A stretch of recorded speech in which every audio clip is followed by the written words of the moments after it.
मोदी जी का जिन्होंने मुझे इस अवसर पर बोलने का मौका दिया।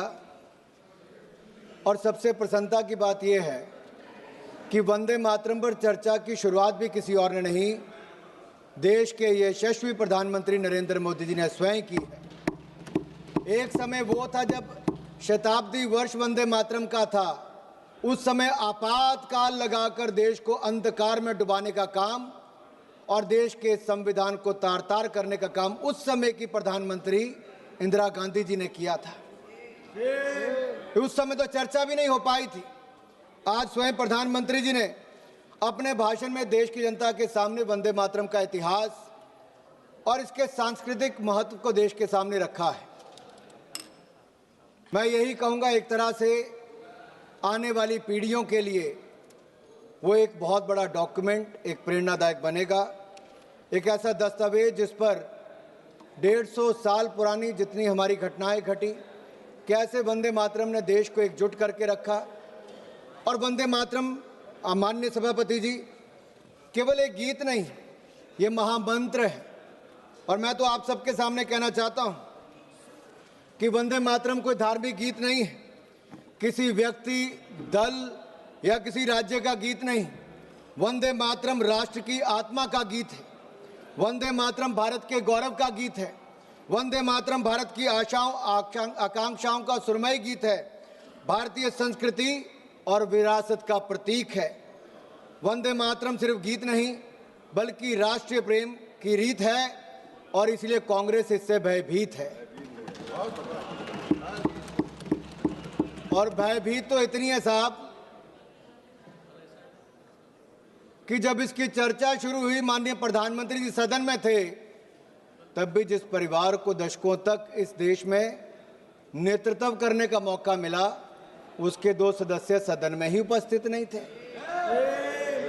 इतना भय, या मैं तो कहूंगा पंडित नेहरू जी ने तो वंदे मातरम को छांट दिया था, काट दिया था, उसके बाद देश को बांट दिया था। उन्होंने 2 स्टैंजा तक सीमित कर दिया था। राहुल जी ने केवल 1 लाइन गाने के लिए मजबूर कर दिया था। आज जब चर्चा हुई तो दोनों गायब ही रह गए।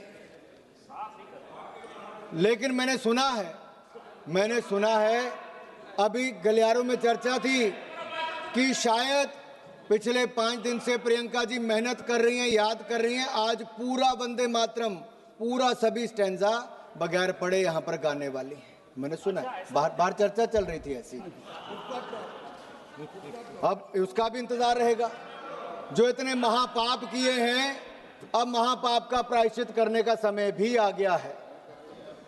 वंदे मातरम के जो हिस्से जो पंडित जवाहरलाल नेहरू जी के कहने से काटे गए थे, उन हिस्सों के बड़े किस्से हैं। राहुल जी होते तो जरूर सुनाते हैं उनको। उन हिस्सों में मां दुर्गा की स्तुति थी, शक्ति की आराधना थी, और इन हिस्सों को हटाना भारत की आत्मा को चीरने जैसा था।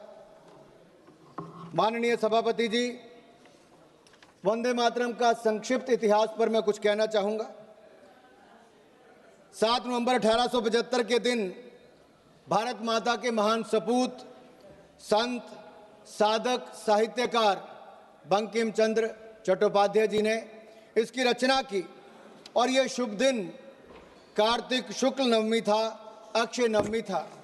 और शायद यही कारण भी है कि आज भी ये वंदे मातरम कोई कविता नहीं, भारत माता और इस महान भारत भूमि का एक समर्पित महामंत्र है, और आगे आने वाले दशकों तक रहेगा।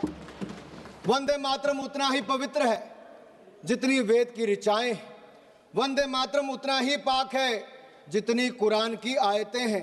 वंदे मातरम उतना ही होली है जितने बाइबल के वर्स हैं।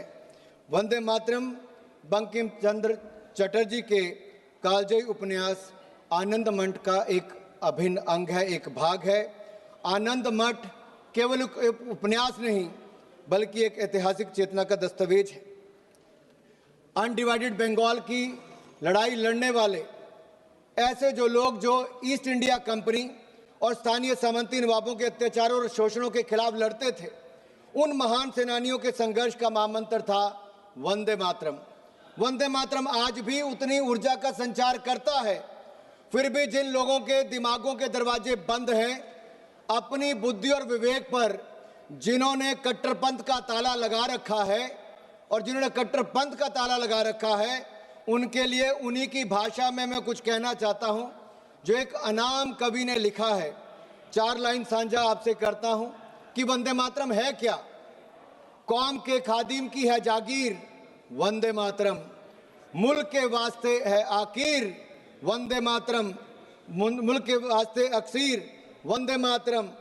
जुल्म से गर कर दिया खामोश मुझको देखना, जुल्म से गर कर दिया खामोश मुझको देखना, बोल उठेगी मेरी तस्वीर, वंदे मातरम, वंदे मातरम।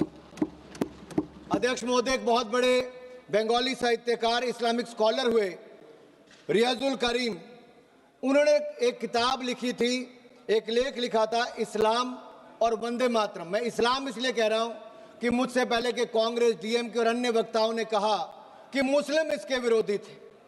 नहीं साहब, मैं इसकी सच्चाई पर आपके प्रकाश डालना चाहता हूं। उन्होंने वंदे मातरम के समर्थन में एक लेख लिखा, इस्लाम और वंदे मातरम। रियाजुल करीम ने लिखा कि साजिश के तहत वंदे मातरम का विरोध शुरू करवाया गया ताकि मुसलमानों को स्वतंत्रता संग्राम के आंदोलन से धीरे धीरे हटा दिया जाए। रियाजुल करीम ने लिखा कि वंदे मातरम वह गीत है जो गीत गूंगों को जबान दे दे, जो कमजोर दिल के थे उनको साहस दे दे, जो सन्यासी विद्रोही हो या भारत का स्वतंत्रता संग्राम या फिर देश के लिए सीमाओं पर लड़ने वाले जवान हो, वंदे मातरम के उद्घोष से ऐसा जोश पैदा होता हो कि मुर्दों में भी जान फूंक दे, मुर्दों में भी जान फूंक दे। बढ़ते कदम रुक जाते हैं, सर तन जाते हैं गरूर से। बढ़ते कदम रुक जाते हैं, सर तन जाते हैं गरूर से, कान में पहुंची जहां झंकार, वंदे मातरम, वंदे मातरम। जिन लोगों ने वंदे मातरम के विरोध के बहाने मुसलमानों को स्वतंत्रता आंदोलन से अलग करने का प्रयास किया, आज वो देश के विकास में और विकसित भारत के इस सोच के साथ भी उनको जोड़ने के लिए या उनसे अलग हटने का प्रयास कर रहे हैं। माननीय सभापति जी, वंदे मातरम राष्ट्रभक्तों के लिए, वंदे मातरम हम राष्ट्रभक्तों के लिए एनर्जी है और कुछ लोगों को इससे एलर्जी है।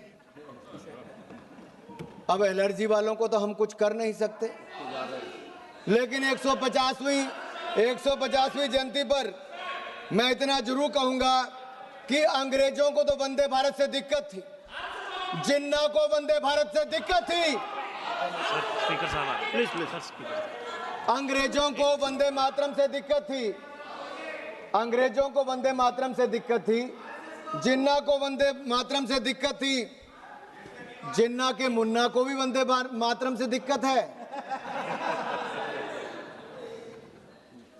अध्यक्ष जी, मैं बड़ा स्पष्ट कह रहा हूं, इसमें आपको क्या सर, माणिकम टैगोर जी को क्यों ऐसा लगता है? मैंने इतने कहा कि जिन्ना को वंदे मातरम से दिक्कत थी, अंग्रेजों को वंदे मातरम से दिक्कत थी और जिन्ना के मुन्ना को भी वंदे मातरम से दिक्कत है। जिनमें वंदे मातरम सुनकर ऊर्जा का संचार नहीं होता, जिनमें वंदे मातरम सुनकर ऊर्जा का संचार नहीं होता, या तो वो कांग्रेसी हैं, कम्युनिस्ट हैं या लीगी सोच के समर्थक हैं। और मैं कहना चाहता हूं, कांग्रेस का समर्थक मुस्लिम लीग कर रही है, इंडियन मुस्लिम लीग कर रही कि नहीं कर रही है, और उसके समर्थन के बिना राहुल जी और प्रियंका जी शायद चुनकर भी नहीं आ पाते, इसलिए उनका समर्थन लेने की जरूरत पड़ रही है। माननीय अध्यक्ष जी, जिनको वंदे मातरम से दिक्कत है, मैं उनका इतना ही कहूंगा कि Vande Mataram is the most sacred mantra of our freedom. It is the war cry of our independence that no force on earth can silence. It is the lifeblood of our national strength and spirit. Vande Mataram is uncompromising, unsilenced, and unshaken. These twin words, Vande Mataram, has no beginning, no end. They are eternal and immortal. अध्यक्ष महोदय, वंदे मातरम का जहां एक और हम आज 150वां साल मना रहे हैं, वहां कुछ लोगों के पास इस महापाप का प्रायश्चित करने का अवसर भी है, लेकिन रेडिकल कम्युनिज्म और लीगी मानसिकता के साथ जुड़े लोग शायद इस पर सुधार ना करें। क्योंकि वंदे मातरम को उन्होंने आधार बनाया था पॉलिटिक्स ऑफ अपीसमेंट का, तुष्टिकरण की राजनीति का। उस समय वोट बैंक की राजनीति उनको भविष्य में भी दिख रही थी और आज भी दिखती है। इसलिए बांटो और राज करो की नीति तो अंग्रेजों की थी, लेकिन इनकी नीति काटो, छांटो, विवाद खड़ा करो और फिर जड़ से ही खत्म कर दो। इन्होंने वंदे मातरम के साथ भी वैसा किया और देश के भी दो टुकड़े करने का काम नेहरू जी की सोच के कारण उस समय हुआ था। ये कहते हैं, सोनिया जी ने एक बार कहा कि नेहरू जी को बदनाम करने का काम करते हैं। मैं बड़ी गंभीरता से कहता हूं सर, हम लोग जवाहरलाल नेहरू जी को बदनाम नहीं कर रहे, मैं तो देश के सामने सच रख रहा हूं। हम तो देश के सामने सच रख रहे हैं साहब। और सच्चाई यही है कि जब वंदे मातरम को काट छाट दिया गया तो अब ओमकार ठाकुर जी हो, पुलस्कर जी हो, उन्होंने कहा कि हम कटा छटा वंदे मातरम नहीं गाएंगे, हम पूरा का पूरा गाएंगे, जिसको विरोध करना है करें। केवल 2 संजों तक इन्होंने सीमित कर दिया, टुकड़ों में देश को बांट दिया। उस समय जिन्ना को खुश करने का काम किया, आज जिन्ना के मुन्ना को खुश करने का काम कर रहे हैं। मैं माननीय सभापति जी, 27 जुलाई 2018 को कांग्रेस की एक बड़ी रैली बंतवाल में दक्षिण कन्नड़ में हो रही थी। राहुल जी ने मंच से कहा, सिंग ओनली वन लाइन, सिंग ओनली वन लाइन। अरे राहुल जी ने 2 स्टैंजे तक कर दिया, नेहरू जी ने 2 स्टैंजे तक कर दिया, राहुल जी 1 लाइन तक सीमित कर रहे हैं। और यही नहीं, मुझे नहीं पता सर कि आखिरकार ये इतना विरोध इसका क्यों करते हैं और इसका मूल कारण क्या है सर। ये लोग जब अपनी सत्ता में भी वंदे मातरम पर माननीय सभापति जी, माननीय अध्यक्ष जी, वंदे मातरम एक समय मैं सिर्फ सच्चाई मंच पे ला रहा हूं। यूपीए की सरकार 2006 में थी। उस समय कहा गया कि सभी शैक्षणिक संस्थानों में वंदे मातरम गाया जाएगा, लेकिन कहीं ना कहीं कट्टरवादियों ने, जिन्नावादी सोच वालों ने इतना दबाव बनाया कि उस समय की चेयरपर्सन, यूपीए चेयरपर्सन ने कहा कि नहीं, इसको आप अनिवार्य मत करिए, इसको स्वैच्छिक कर दीजिए। मेरा सवाल यह है, क्या वंदे मातरम अनिच्छा या इच्छा का विषय हो सकता है? वंदे मातरम गीत इच्छा या अनिच्छा का विषय नहीं हो सकता। वंदे मातरम तो हमें मातृभूमि के सामने सर झुकाने से, भारत माता को नमन करने से किसी की धार्मिक भावना को कोई आहत नहीं होती है सर। अध्यक्ष महोदय, जो लोग अमेरिकन डेमोक्रेसी की बात करते हैं और सेक्युलरिज्म की बात करते हैं, मैं इतना ही कह देना चाहता हूं, यूनाइटेड स्टेट्स में प्लेज ऑफ एलिजियंस में जिसका एक फ्रेज है, वन नेशन अंडर गॉड, ये अमेरिका के स्कूलों में बच्चों को रोज इस पाठ को पढ़ाते हैं, लेकिन हमारे यहाँ पर वंदे मातरम गाने पर विरोध करते हैं। मध्य प्रदेश में जब इनकी सरकार थी तो मध्य प्रदेश के सेक्रेटरीट में कहा गया, यहाँ से राहुल जी समय देखते, कहा गया कि मध्य प्रदेश के सेक्रेटरीट में वंदे मातरम धुन नहीं बजनी चाहिए। ये बार बार वंदे मातरम का विरोध क्यों होता है अध्यक्ष जी? और यही नहीं, क्या 2009 में वोट बैंक की राजनीति के लिए उस समय के होम मिनिस्टर पी चिदम्बरम जी देवबंद में जमाते उलमा हिंद के 30th जनरल सेशन में गए और पी चिदम्बरम जी जिस सेशन में गए, वंदे मातरम के विरोध में रेजोल्यूशन वहां पर पास हुआ। कांग्रेस पार्टी को इसका जवाब देना चाहिए कि एक नहीं, एक के बाद दूसरा सबने किया। सर बड़े मियां तो बड़े मियां, छोटे मियां, सुभान अल्लाह। 2019 में भोपाल सेंट्रल से कांग्रेस के एमएलए हुआ करते थे आरिफ मसूद, एक सार्वजनिक कार्यक्रम में उन्होंने कहा कि शरिया कानून के अंतर्गत वंदे मातरम बोलने से मना कर दिया। सर मैं पूछना चाहता हूं, क्या वंदे मातरम के गान पर रोक लगाना चाहिए? और यही नहीं, समाजवादी पार्टी के सांसद शफीकुर रहमान बर्क, जिन्होंने वंदे मातरम को इस्लाम विरोधी कह दिया, महाराष्ट्र में समाजवादी पार्टी के विधायक अबू आजमी ने वंदे मातरम का विरोध किया। समाजवादी के एक विधायक रईस शेख भिवंडी से महाराष्ट्र में इसका विरोध करते हैं। समाजवादी पार्टियों, कांग्रेस पार्टियों एक तरह से मिलकर वंदे मातरम का बार बार विरोध करते हैं। अखिलेश जी तो कह देते हैं बच्चों को अधिकार है कौन सा गाना सुनना है। सर ये फिल्मी गीत नहीं है, ये लोरी नहीं है, ये राष्ट्रगीत है, ये राष्ट्रगीत है। अखिलेश जी, आप आर्मी स्कूल में पढ़े होंगे, लेकिन आपको इतना पता नहीं कि वंदे मातरम और फिल्मी गीत में अंतर है भाई। माननीय अध्यक्ष महोदय, मैं खत्म कर रहा हूं, 3 मिनट में मेरा भाषण खत्म कर रहा हूं। आज भारत धूमिल पड़ चुके अपने स्वर्णिम अतीत को तलाश भी रहा है और अपने भविष्य को गढ़ भी रहा है। भारत के पूर्व प्रधानमंत्री आदरणीय अटल बिहारी वाजपेयी जी ने कहा था 19 मार्च 1973 को, सर मैं अटल जी को कोट कर रहा हूं और ध्यान से सुनिएगा। अटल जी ने कहा था, आई कोट, वंदे मातरम इस्लाम का विरोधी नहीं है। क्या इस्लाम को मानने वाले जब नमाज पढ़ते हैं तो इस देश की धरती पर, इस देश की पाक जमीन पर सिर नहीं टेकते, माथा नहीं झुकाते? ऐसे मुद्दों पर किसी को भी असहमत होने की इजाजत नहीं दी जा सकती। कल वो कहेंगे कि तिरंगा झंडा है, मगर हम तिरंगे के आगे झुकेंगे नहीं, क्योंकि हम अल्लाह के आगे झुकते हैं, तिरंगे के आगे झुकेंगे नहीं। हिंदुस्तान में रहने वालों को, हर आदमी को तिरंगे के सामने झुकना होगा, तिरंगे के सामने झुकना होगा। वंदे मातरम कहना होगा। वंदे मातरम भारत के राष्ट्रवाद का महामंत्र है। जब जब हम इस मंत्र को भूले हैं, हम कमजोर हुए।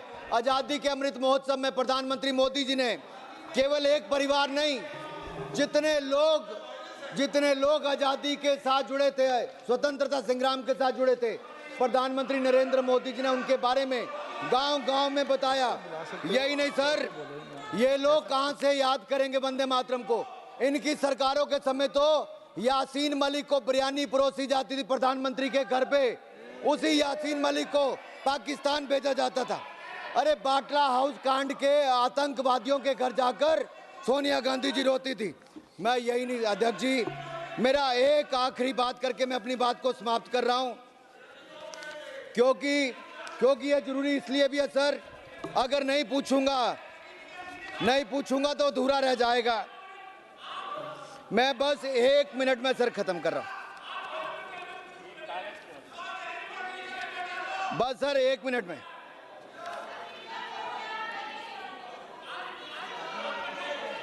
नहीं ये लोग बहुत हमला कर रहे हैं सर।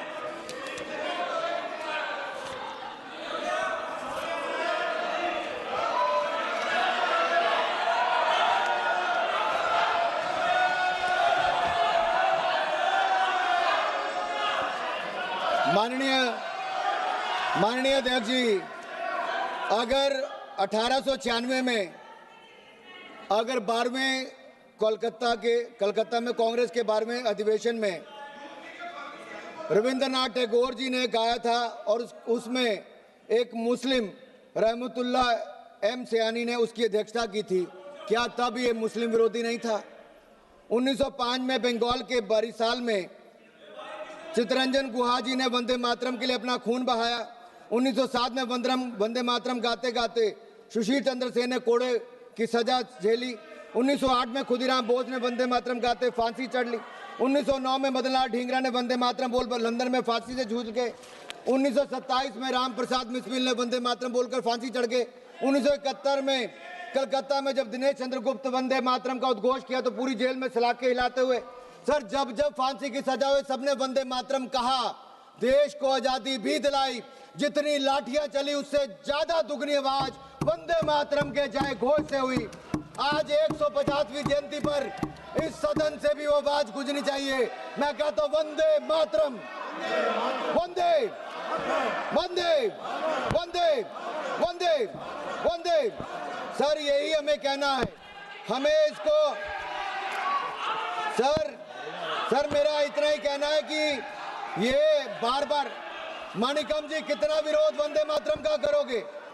मानिकम जी कितना विरोध वंदे मातरम का करोगे? अध्यक्ष महोदय एक सवाल पूछ के मैं अपनी बात खत्म, आखिरी सवाल है, आखिर वो कौन सी मानसिकता है जिस एक शब्द, जिस कविता ने राष्ट्रवाद का ज्वार पैदा कर दिया अंग्रेजों से लड़ने के लिए, आज चंद लोग उसका विरोध करते हैं। जिस वंदे मातरम पर हजारों स्वतंत्रता सेनानियों ने देश के लिए अपने जान न्यौछावर कर दी, आज उससे दिक्कत है। जिस वंदे मातरम की धुन विश्व कवि रविंद्रनाथ टैगोर ने दी, उससे दिक्कत है। जिस वंदे मातरम को गाया लता दीदी ने, उससे दिक्कत है। ए.आर. रहमान ने जिसको माँ तुझे सलाम में जगह दी, उससे दिक्कत है। जिस वंदे मातरम चंद्रशेखर आजाद, सरदार भगत सिंह, मदन लाल ढींगरा, वीर सावरकर, राम प्रसाद बिस्मिल जैसे क्रांतिकारियों का अभिवादन था, उससे दिक्कत है। जिस वंदे मातरम का नारा लगने की वजह से हेडगेवार जी को स्कूल से निकाला गया, उससे दिक्कत है। जिस वंदे मातरम के समर्थन में लेख छपने के कारण लोकमान्य बाल गंगाधर तिलक को देश निकाल मिला, उससे दिक्कत है। जिस वंदे मातरम को राष्ट्रगीत का सम्मान प्राप्त हुआ, उससे दिक्कत है। आपको दिक्कत किससे है?